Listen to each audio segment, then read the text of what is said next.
اعوذ باللہ من الشیطان الرجیم، بسم اللہ الرحمن الرحیم۔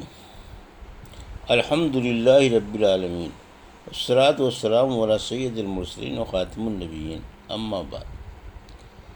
صحیح بخاری، باب کتاب الجنائز، حدیث نمبر 1265، اردو ترجمہ۔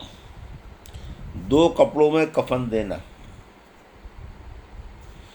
ہم سے ابو النعمان نے بیان کیا، کہا کہ ہم سے حماد نے، ان سے ایوب نے، ان سے سعید بن جبیر نے اور ان سے ابن عباس رضی اللہ عنہ نے بیان کیا کہ ایک شخص میدان عرفہ میں احرام باندھے ہوئے کھڑا ہوا تھا کہ اپنی سواری سے گر پڑا اور سواری نے ان سے کچل دیا۔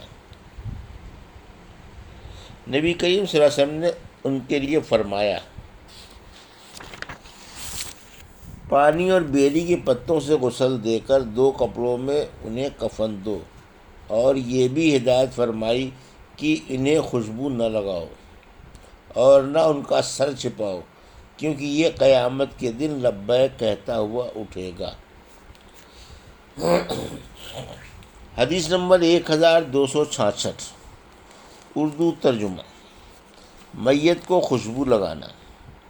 ہم سے قنیبیہ بن سعید نے بیان کیا، انہوں نے کہا کہ ہم سے حماد بن زید نے بیان کیا، انہوں نے کہا کہ ہم سے ایوب نے، ان سے سعید بن جبیر نے اور ان سے عبداللہ بن عباس رضی اللہ عنہ نے بیان کیا کہ ایک شخص نبی کریم صلی اللہ علیہ وسلم کے ساتھ میدان عرفہ میں وقوف کیے ہوئے تھے کہ وہ اپنے اونٹ سے گر پڑے اور اونٹ نے انہیں کچل دیا۔ رسول اللہ صلی اللہ علیہ وسلم نے فرمایا، انہیں پانی اور بیری کے پتوں سے غسل دے کر دو کپڑوں کا کفن دو، خوشبو نہ لگاؤ اور نہ سر ڈھکو، کیونکہ اللہ تعالیٰ قیامت میں انہیں لبیک کہتے ہوئے اٹھائے گا۔ حدیث نمبر 1267، اردو ترجمہ۔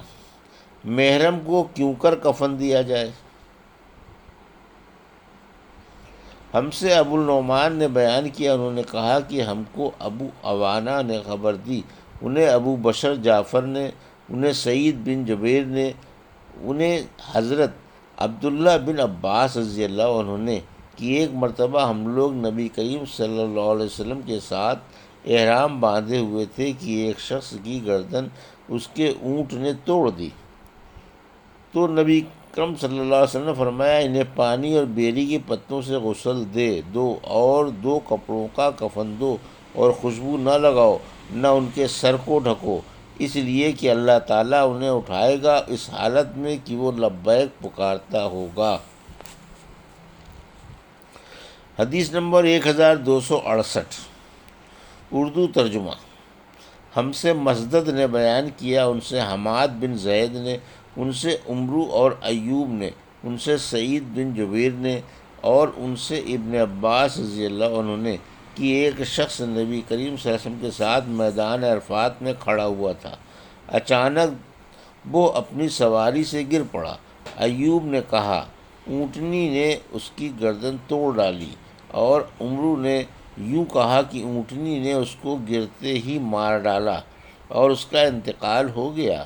تو آپ صلی اللہ علیہ وسلم نے فرمایا، اسے پانی اور بیری کے پتوں سے غسل دو اور دو کپڑوں کا کفن دو اور خوشبو نہ لگاؤ، نہ سر ڈھکو، کیونکہ قیامت میں یہ اٹھایا جائے گا۔ ایوب نے کہا کہ یعنی تلبیہ کہتے ہوئے اٹھایا جائے گا، اور عمرو نے اپنی روایت میں یلبی کے بجائے ملیہ کا لفظ نقل کیا، یعنی لبیک کہتا ہوا اٹھے گا۔ حدیث نمبر 1269، اردو ترجمہ۔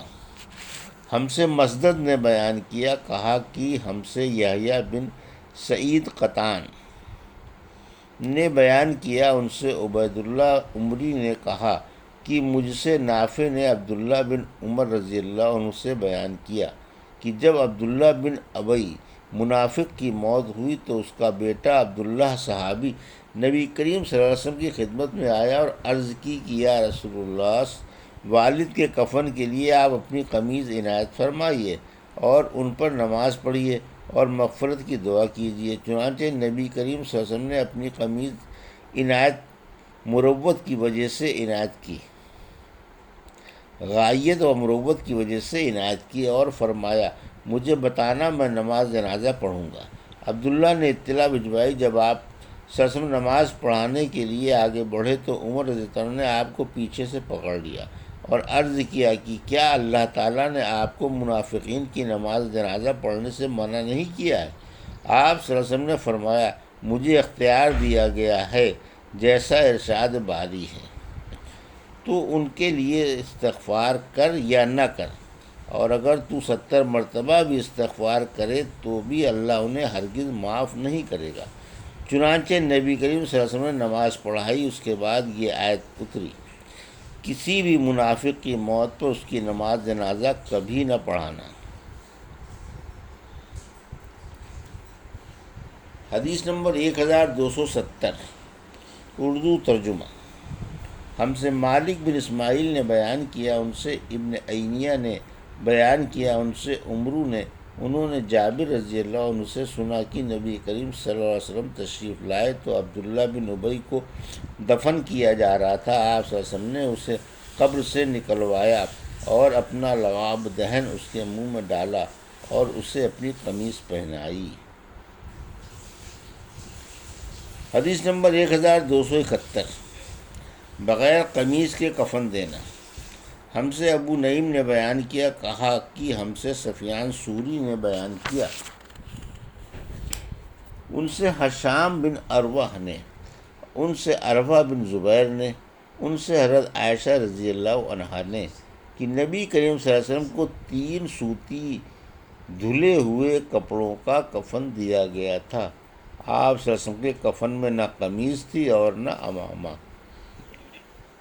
حدیث نمبر 1272، اردو ترجمہ۔ ہم سے مسدد نے بیان کیا، ان سے یحییٰ نے، ان سے ہشام نے، ان سے ان کے باپ عروہ بن زبیر نے، ان سے ام المومنین حضرت عائشہ رضی اللہ عنہا نے کہ رسول اللہ صلی اللہ علیہ وسلم کو 3 کپڑوں کا کفن دیا گیا تھا جن میں نہ قمیص تھی اور نہ عمامہ تھا۔ حضرت امام ابو عبداللہ بخاری رحمۃ اللہ علیہ فرماتے ہیں کہ ابو نعیم نے لفظ ثلاثہ نہیں کہا اور عبداللہ بن ولید نے سفیان سے لفظ ثلاثہ نقل کیا ہے۔ حدیث نمبر 1273، اردو ترجمہ۔ عمامہ کے بغیر کفن دینے کا بیان۔ ہم سے اسماعیل نے بیان کیا، کہا مجھ سے مالک نے بیان کیا، ان سے ہشام بن عروہ نے، ان سے ان کے باپ عروہ بن زبیر نے، ان سے عائشہ رضی اللہ عنہا نے کہ رسول کریم صلی اللہ علیہ وسلم کو سہول کے 3 سفید کپڑوں کا کفن دیا گیا تھا، نہ ان میں قمیص تھی اور نہ عمامہ تھا۔ حدیث نمبر 1274، اردو ترجمہ۔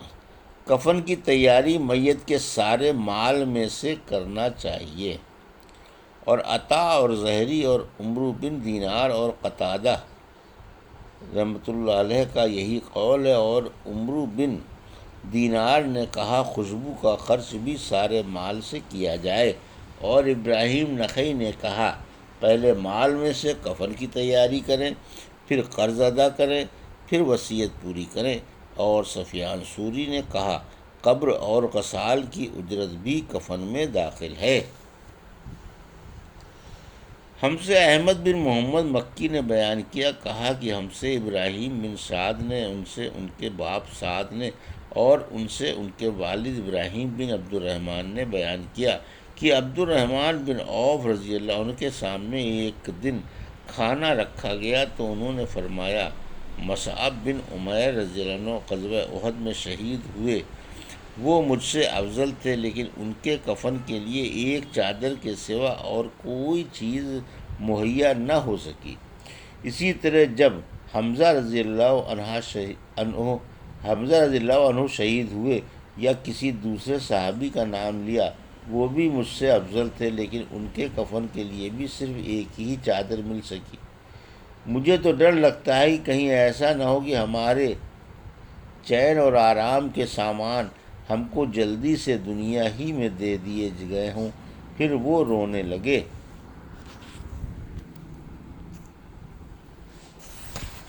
حدیث نمبر 1275، اگر میت کے پاس ایک ہی کپڑا نکلے۔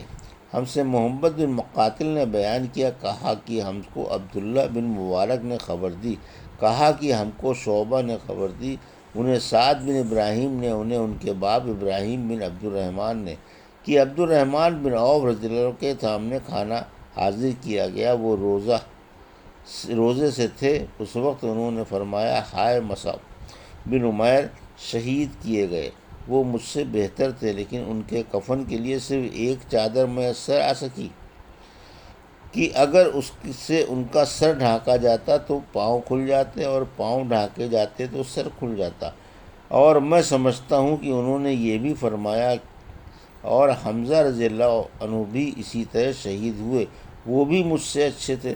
پھر ان کے بعد دنیا کی کشادگی ہمارے لیے خوب ہوئی، یا یہ فرمایا، دنیا ہمیں بہت دی گئی، اور ہمیں تو اس کا ڈر لگتا ہے کہ کہیں ایسا نہ ہو کہ ہماری نیکیوں کا بدلہ اسی دنیا میں ہم کو مل گیا ہو۔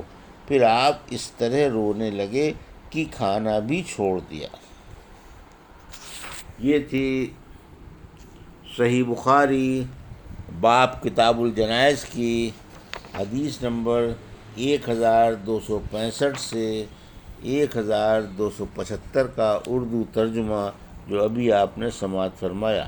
اللہ سے دعا ہے کہ اللہ ہمیں ان حدیثوں کی صحیح سمجھ عطا فرما اور ان پر عمل کرنے کی توفیق عطا فرما، آمین یا رب العالمین۔